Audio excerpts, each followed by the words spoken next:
de voir que depuis des mois, je parle des classes populaires et des classes moyennes. Le déclassement programmé des classes moyennes. Rendre la vie plus abordable pour la classe moyenne. La classe moyenne. À la classe moyenne. Pour la classe moyenne. Aux classes moyennes. Êtes-vous de la classe moyenne? Il y a de fortes chances que vous avez répondu oui. La plupart des Français diraient la même chose. Pourtant, le style de vie souvent associé à ce terme, sécurité d'emploi, être propriétaire de sa maison et avoir un plan de retraite semble de plus en plus difficile à atteindre pour plusieurs jeunes Français et Européens. As housing prices go up, grocery costs go up, it's definitely up for debate what would now be considered middle class. Il est évident que l'inflation réduit le pouvoir d'achat et que les revenus ne suivent plus. Cela m'a donc amené à vouloir comprendre ce que cela représente réellement pour ceux qui tentent de préserver ou d'atteindre un mode de vie dit de classe moyenne. Que représente réellement la classe moyenne? La définir simplement comme n'étant ni riche ni pauvre semble très subjectif. Ce terme a-t-il encore un véritable sens aujourd'hui ou n'est-il devenu une expression floue utilisée pour facilement gagner des points politiques? China, 67%, that's tariffs. Pour commencer, nous devons analyser ce qu'est réellement la classe moyenne et pour être honnête, il n'existe pas de définition précise pour ce terme. Certains articles et économistes se basent sur divers indicateurs pour définir la classe moyenne. Par exemple, certains favorisent une approche quantitative consistant à multiplier le revenu médian des ménages par 75 et 200% ainsi que toutes les valeurs intermédiaires pour définir la classe moyenne. Mathématiquement parlant, il y aura toujours une classe moyenne, mais cette notion peut nous induire en erreur. Ce calcul ne tient pas compte du lieu de résidence. 40 000 € par an n'ont pas la même valeur à Paris qu'à Limoges.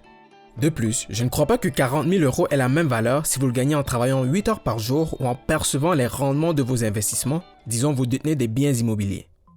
Deux personnes ayant les mêmes revenus, mais menant des vies radicalement différentes, font-ils réellement partie de la même classe? Je ne le pense pas. En revanche, certaines définissent la classe moyenne à l'aide d'indicateurs qualitatifs. Ceux-ci peuvent être basés sur la profession, souvent liés à des aspects tels que la qualité de l'emploi. D'autres utilisent des marqueurs sociaux, culturels ou économiques tels que le revenu, le niveau d'éducation ou même les valeurs. Certaines définitions mettent l'accent sur la consommation en classant les ménages comme faisant partie de la classe moyenne s'ils sont capables de se permettre une maison, un certain modèle de voiture et des vacances. Pour résumer et d'éviter d'en faire une vidéo de 30 minutes, lorsqu'on évoque la classe moyenne, on parle généralement d'une famille pouvant se permettre une maison classique avec un prêt hypothécaire de 30 ans, de posséder 2 voitures, de partir en vacances chaque année et de bénéficier de 2 revenus provenant de postes de gestion intermédiaires ou de l'exploitation d'une petite entreprise. Comme beaucoup d'entre vous le savent si vous suivez la chaîne, cela devient de plus en plus difficile à atteindre, même avec les 2 parents qui travaillent. Et je dirais même que le soi-disant mode de vie de classe moyenne est devenu un luxe par rapport à la façon dont vivent la plupart des gens aujourd'hui. Pour montrer à quel point ce terme perd son sens, examinons ceux qui se considèrent comme faisant partie de la classe moyenne. Pourquoi les millionnaires et ceux qui gagnent moins de 20 000 par an se considèrent comme faisant partie de cette classe? Si la classe moyenne est réellement définie par le revenu, mais que des personnes de niveau financier aussi variés s'en revendiquent, l'expression classe moyenne a-t-elle encore un véritable sens? Il est évident que notre façon actuelle de définir les classes sociales ne fonctionne pas bien et crée surtout de la confusion. La réalité, c'est que la classe sociale ne se définit pas par le montant que vous gagnez, mais par la façon dont vous le gagnez. Gagnez-vous votre revenu en travaillant pour quelqu'un d'autre ou en profitant du travail des autres?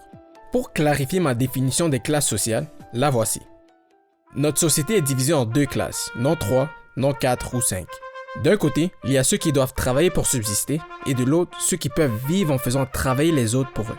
Tant que vous échangez votre énergie physique ou mentale contre un salaire, vous faites partie de la classe ouvrière, la classe de ceux qui travaillent.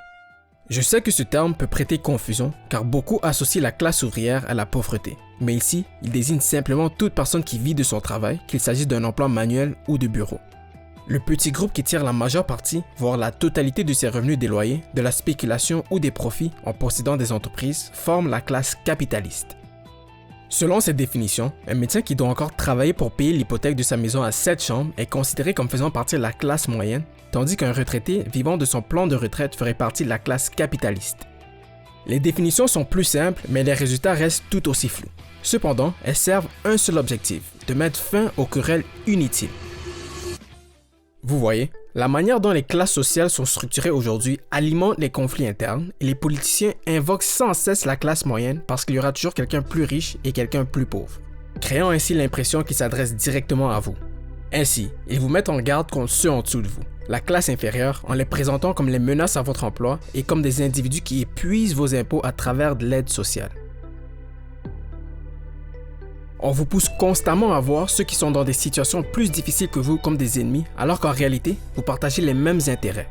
La seule vraie différence entre vous se trouve dans la précarité de votre situation actuelle. I didn't want to be homeless. Not at all. En tant que membre de la soi-disant classe moyenne, on vous incite constamment à craindre, voire à en vouloir à la classe inférieure. Pourtant, ce ne sont pas eux qui menacent vos chances de mener une vie confortable. Les vrais gagnants sont les capitalistes au-dessus de vous, qui tirent directement profit des divisions au sein de la classe ouvrière. Ces divisions entraînent une baisse des salaires, ce qui augmente directement leurs profits et vous empêche de voir la vérité. Ils exploitent votre situation, renforçant ainsi leur position dominante sans qu'elle ne soit remise en question. Et voilà mon avis sur la classe moyenne. Dites-moi ce que vous en pensez ou laissez vos critiques dans les commentaires. Et si vous avez aimé la vidéo, n'oubliez pas de vous abonner à la chaîne. J'ai des vidéos que je suis certain que vous allez bien aimer dans les semaines à venir. Merci et à très bientôt. Mamba out.